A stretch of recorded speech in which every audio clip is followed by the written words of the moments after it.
So Larry Johnson, who is the co-author of a book called Frozen, My Journey into the World of Psionics, whatever that is. Cryonics. Deception and Death. He was an executive at the ALCOR Life Extension Foundation, which is the worldwide leader in cryonics. And he served as the company's COO for 8 months in 2003. And then I guess he didn't like what was going on there. And I was going to say, why such a short period of time? Well, he bugged himself with an audio recording device every day for the last 3 months of his employment to gather evidence against the place he was working for, which was ALCOR. And I think, I don't know, did they threaten to sue you over this book? Yes, they have, Howard. Yeah, and have they sued you? Well, they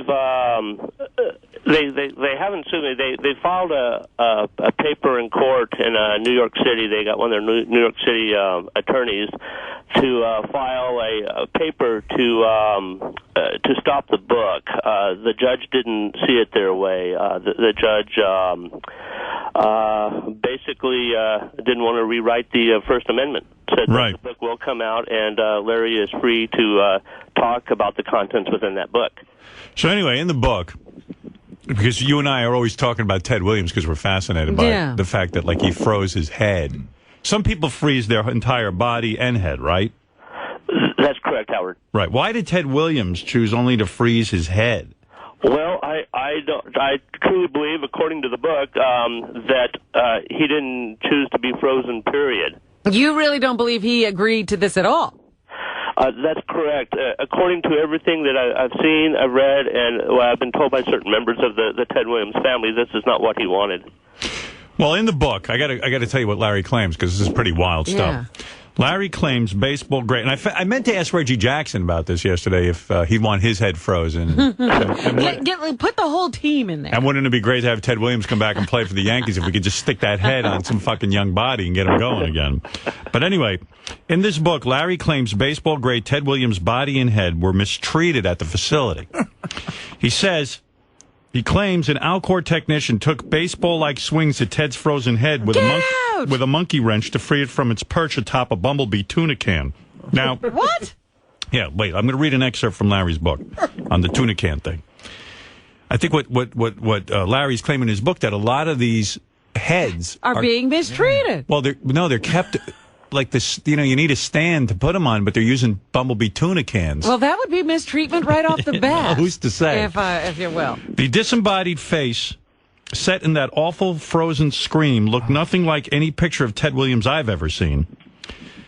Then the technician grabbed a monkey wrench, heaved a mighty swing, missing the tuna can completely but hitting the head dead center. Little gray chunks of Ted's head flew off, peppering the walls, skittering across the floor, and sliding under the machinery. So if we revive Ted, he's going to be an idiot. He's going to look horrible. But if you hit a head in the, he's probably damaging the brain. Why were they hitting the head with the monkey wrench? I don't understand, Larry. Well, Howard, what they were trying to do, the technician... the technician? They were... You mean Mo or Larry? Sounds like a janitor. You mean Mo, Larry, or Curly? I need a wrench. They were trying to remove the tuna can from the top of the head, and it was frozen on there, so they... So let me understand something. Tried to hit the can. In this facility, you're claiming, in your book, that they need a perch to put the head on. That's correct. And they use a type of tuna can to put... would they take the neck and attach a tuna can to the bottom of the neck? No, it's actually the tuna can is at the top of the head. That's what I was going to say, the top of the head? And so, what do? They freeze it to the top of your head? Well, they put the tuna can in the bottom of this canister, this vessel. They set the head on top of the tuna can, and then they fill the vessel up with liquid nitrogen. And then after 2 or 3 days in that, the tuna can, sticks to your head. Why a tuna can? I mean, you would think there'd be something more... Yeah, something that wouldn't stick, Something more official than a tuna can. That's a very good question. I don't know how they came about the tuna can. So when you were hired to be the COO of this company, you probably didn't know that much about it, because it says here you sat in your car and cried after the tuna can incident, and I understand why.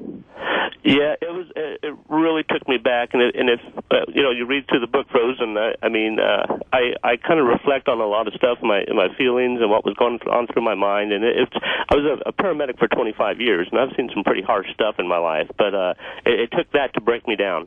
Well, were you in favor of cryogenics when you took this job?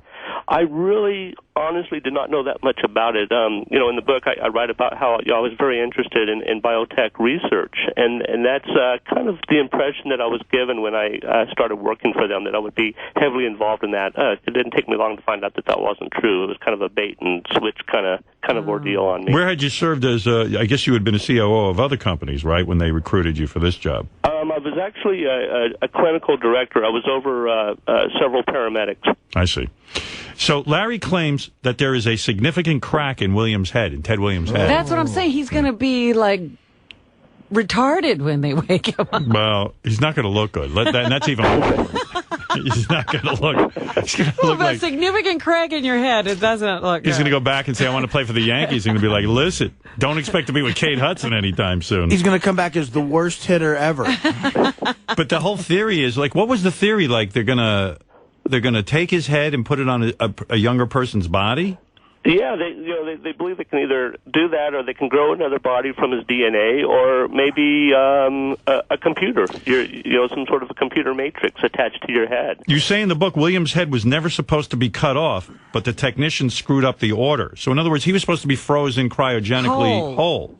Yeah, and including, in the book, I talk about how, they brought him into their so-called OR there, and apparently they began to cut through his neck, and then about halfway through, an individual comes walking in and says, "Hey, wait a minute, he's supposed to be a whole body."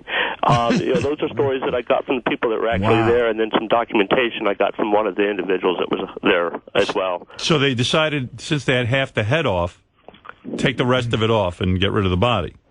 They actually they took the head off, and they saved the rest of the body. Oh, so they did? Yeah, it's stored in two different areas there. Oh, wow. No kidding. Yeah. That's sort of weird. Larry claims... How are you going to explain to him that big scar on his neck? That Herman Munster-looking scar? Larry claims that many ALCOR employees took pictures with Williams' corpse when he was brought in, both before and after his head was cut off. That's embarrassing. See, this is why a famous person can't even freeze themselves. Larry says he never reported ALCOR to the police because he feared for his life. Is that true? Oh, absolutely, Howard. I was scared to death. That was a period of my life that I didn't know what was going on, and I was so scared I couldn't think straight. Larry claims he received death threats for speaking out about the treatment of Ted Williams' head. That's correct. Ted Williams' head was frozen shortly after his 2002 death. The tuna can incident happened 6 months after Ted's body was brought to the lab. And you got to figure this was common practice because he's the boss, and they're taking a whack at that tuna can even while he's there. Yeah, and I got to tell you, even though I had that title as COO, I certainly didn't have much authority. It was pretty much just a title. Larry claims ALCOR employees would often remove clients' heads with a hammer and a chisel. Oh my goodness! Oh, is that what they do? Like, in other words, like when they have to set, if you just pay to have your head frozen, they got to get the head off, so they just take a hammer and chisel it off? Yeah, they cut through the neck, and when they get down to the neck bone, the spine, they use a ball peen hammer and a chisel, and yeah, you would think it would be more scientific, right, Larry? Like kind of like you want to preserve. Yeah, really. What kind of shape are you going to come back in? No. Yeah, I agree, guys. It should be. Yeah, I could picture in the future some doctor going, "Listen, we finally figured out how to attach Ted Williams' head, but they did such a fucked up job of like removing the head. Yeah, we can't even do it."